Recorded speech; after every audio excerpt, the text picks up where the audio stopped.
Alright guys, welcome back to White or Black. Today's story, it's a very creepy one I had. It was probably back about 94, 95. This is the exact location where this took place. I've taken a lot of photos to give you a little perspective on how long this walk actually was. Behind me here is the actual dynamite shack where we were at when we experienced this. So I have a bunch of different pictures here to show you perspective, and you guys be the judge. You let me know what you think about this experience, what you think it may have been. But yeah, we're going to give you a little walkthrough showing you the distance we had to cover. I would probably estimate it probably about half a mile with all of these strange occurrences happening. So you be the judge. You let me know what you think we may have encountered. There's a lot of different things to it, so we'll let you be the judge, and share in comments, let us know what happened. I'm still trying to search for answers myself, and that's kind of a lot of the reason I started this channel, was to kind of share these experiences. I think sharing experiences helps others benefit from what actually occurred. So on with the video. I hope you like it. Like I said, share comments, let us know what you think, and enjoy the video.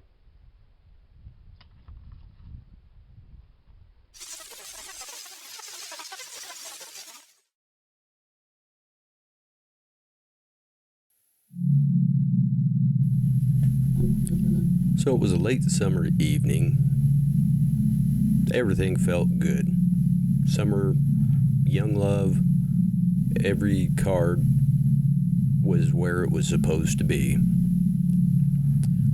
Being young, feeling love, nothing mattered more than spending time with your significant other. It was such as this story began. Night was perfect temperature, out for a stroll. Nothing more than to escape from other people and spend time with each other. We began a stroll. We left town. Being a small town, easy to do. Dirt roads everywhere leading to the canyons. It's on this night that we strolled into a canyon and experienced something that we wouldn't forget. So we explored down through this canyon, and we came upon this dynamite shack, and we were far away from people and the noise of town and everything else, and we were exploring the shack, doing things young teenagers do, and spent a fair little portion of time inside this dynamite shack. It was good, cleaned out, just kind of a place to hang out. Nothing much to it. Nothing felt strange, anything to that effect. So when we regained some focus on what time it was and this and that, and maybe how long we'd been there, we decided, all right, it's time to go. And this is where it instantly became odd. We noticed an luminescence outside of the dynamite shack. We walked out of it, and we noticed this small undergrown tree right off the opposite side of the road, and it appeared to be illuminated. So we inspected, and the closer we got to it, the more we realized that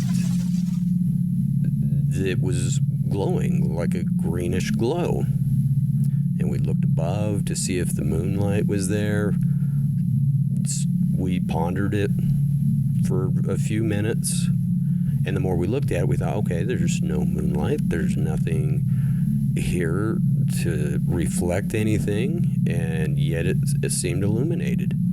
I even looked for shards of glass, for any type of light, anything to be creating this illumination, and it almost appeared that it was glowing from the center of this bush, tree.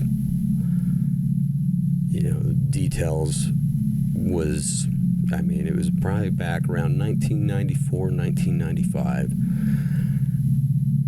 Anyway, it was highly unusual, which kind of struck a nerve, and something said, we need to go. This is not right. So we began our trek moving out of the canyon. We were moving probably a little faster pace because of the unusualness of the situation.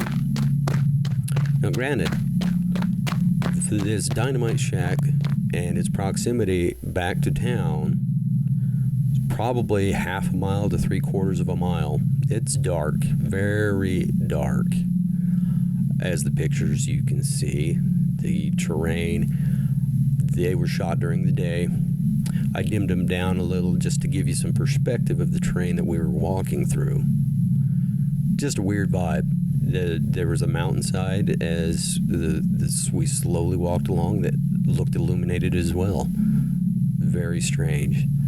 But the longer and longer, we took and made this trek and was trying to get back out of there because something did not feel right, the longer and longer this stretch felt.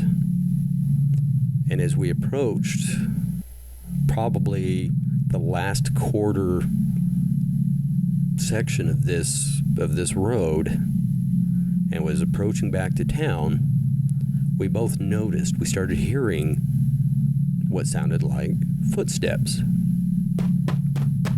And we thought, okay, that's unusual. We better check on that and see what it is. And we noticed as we stopped, you could hear the footsteps stop. And it wasn't like an animal on 4 feet. You could distinctly hear the 2 feet. We stopped walking. A few seconds later, you'd hear the footsteps. They'd stop walking. Now, granted, there was enough light that we should have been able to see something even in the dark. It wasn't rustling through the bushes. It was on the road. Couldn't see anything. Okay, that's all strange. Commenced back to walking.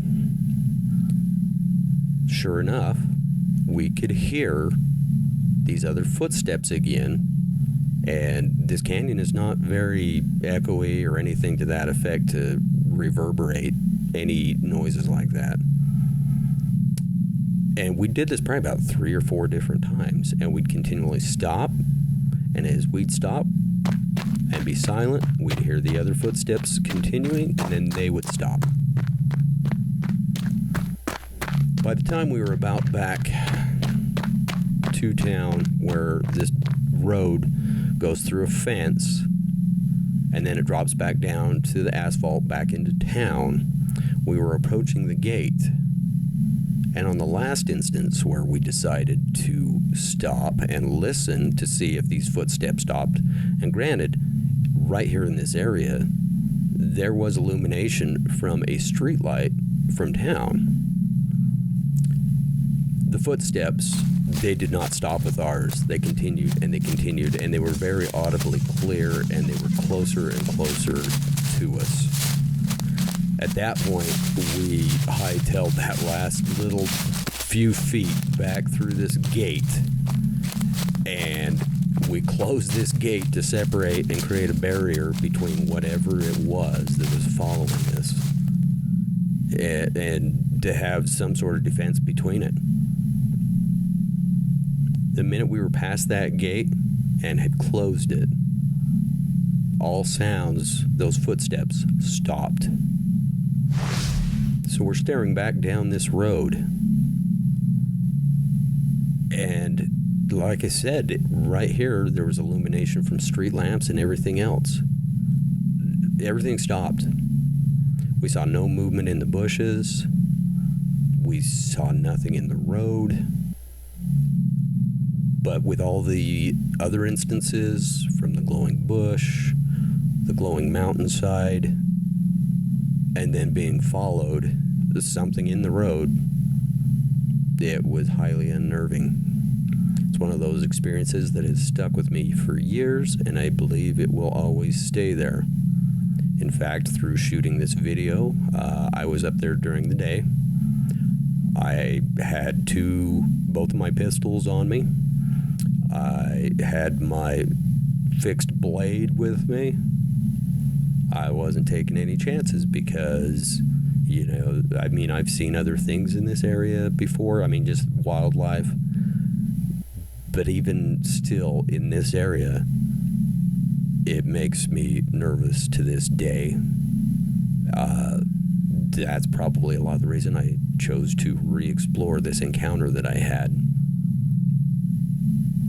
So, I would appreciate, you know, any feedback you guys may have on the story, any personal experiences. You can leave a comment.